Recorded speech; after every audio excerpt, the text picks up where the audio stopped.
or the sense of part in the competition. Wherever it is, tells a story.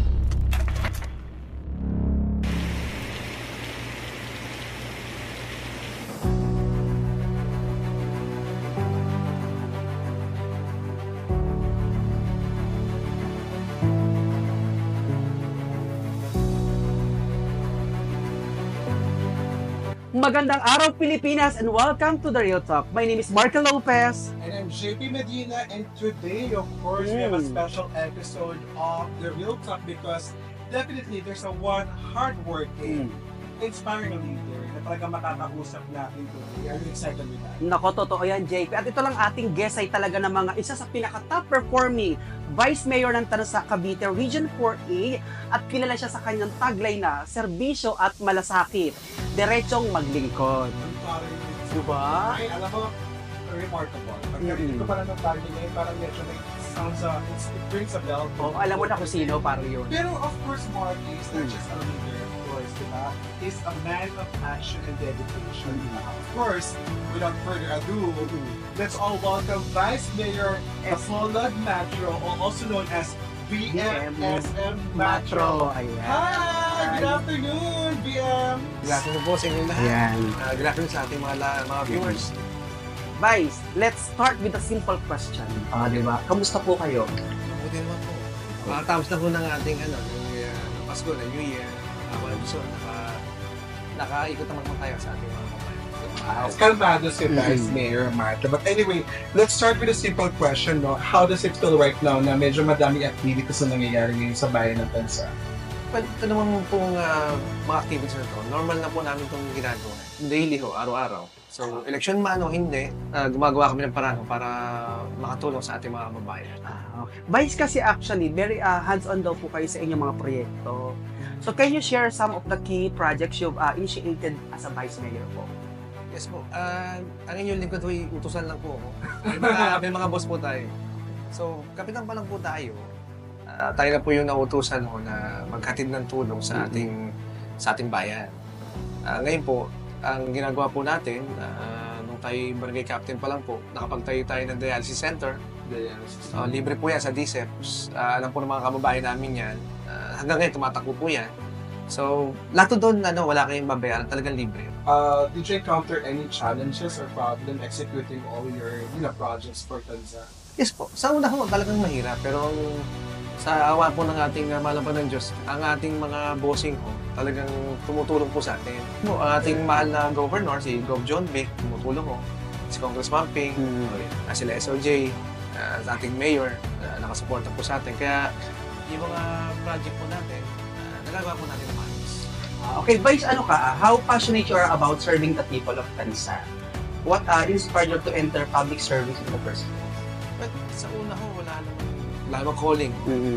Kataon lang ho na dito po tayo na dali. You were saying earlier that there was no calling. Does it mean like walang politician in your family? Meron po sa mother's aid ko, pero uncle niya eh. Wala pa po ako noon eh. Okay. Nagkataon lang ho na tayo naging utusan ho ng ating mga bossing na kasama ako kay Congressman John Ferrer. Ako po yung inutusan niya magdala ng tulong po dito sa ating bayan. You know, Vice, let's talk about programs for the youth.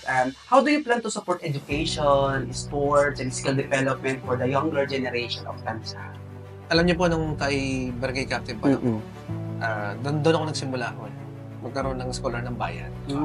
So, madami na ako napatapos po sa ating bayan. Libo na po. Scholar sa dami na. Does it mean that Sarili ko po halos yun. Siguro mga 80%. for them, Yes for their studies? Yes po, yes po.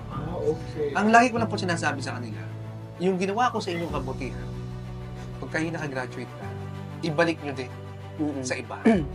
At may blessing niya kay Lord eh. Kaya siguro binibless si Super Vice. blessed. At saka napaka-smooth lang ng transition. I think coming from a one-term vice mayor, now running for the mayor, which I heard, medyo maganda po yung ratings ngayon sa Tansa. And I heard that economic growth is a big topic for the voters, especially this coming election. No? So do you have plans to attract more business or create jobs for people in Tansa? Yes po. Dapat po kasi talaga ang isang bayan. Friendly po kayo sa mga investor natin. At dapat yung supportan nyo, dapat lahat ibigay sa kanila. Lahat na pwede makaya. So, ang ginagawa ko namin ngayon, dito sa tulong natin malang ngayon, binibigyan namin sila ng mga pwedeng mga discounts sila sa kanilang mga businesses dito. Siyempre, Vice, di ba? Siyempre, ang Tansa po ay kilala sa pinaka-rich culture and tradition. So, how do you plan to preserve and promote this while embracing modernization? Ang plan mo namin, nag-model ko namin.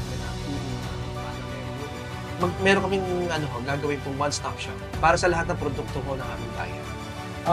Do you have any plans to make it more resilient when it comes to natural disasters? Ang naging problema ko namin dito, ang bayan ng Tansa ay coastal area po kami.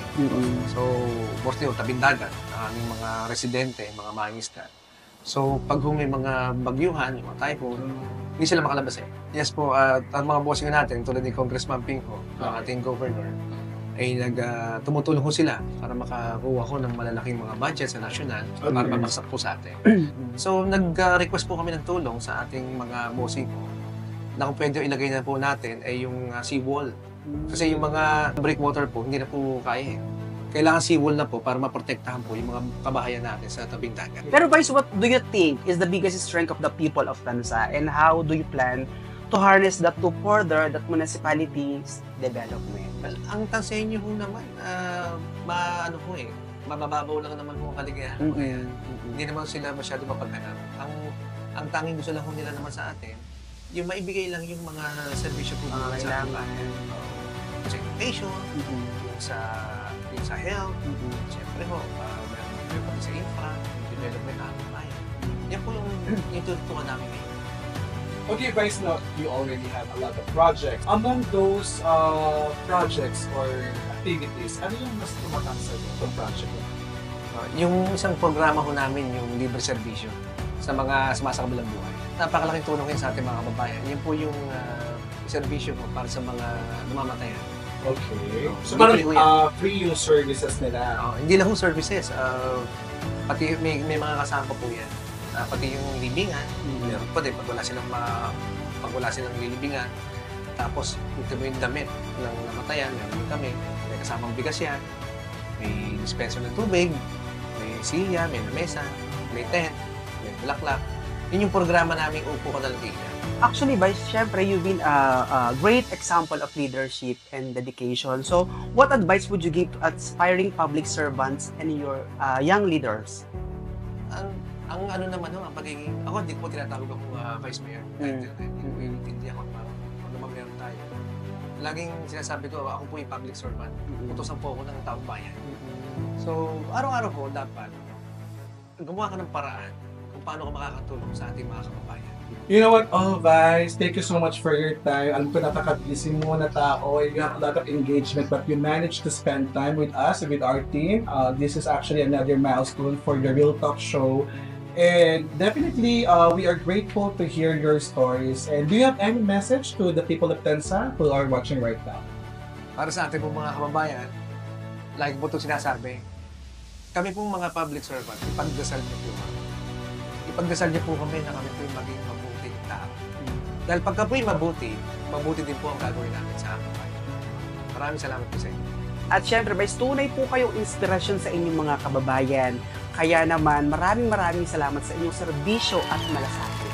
And of course, people of Tansa, and to our viewers right now and netizens, thank you for joining us again for another episode of The Real Talk, where every is Tansa story. Dito po sa Tansa, Serbisyo para sa akin.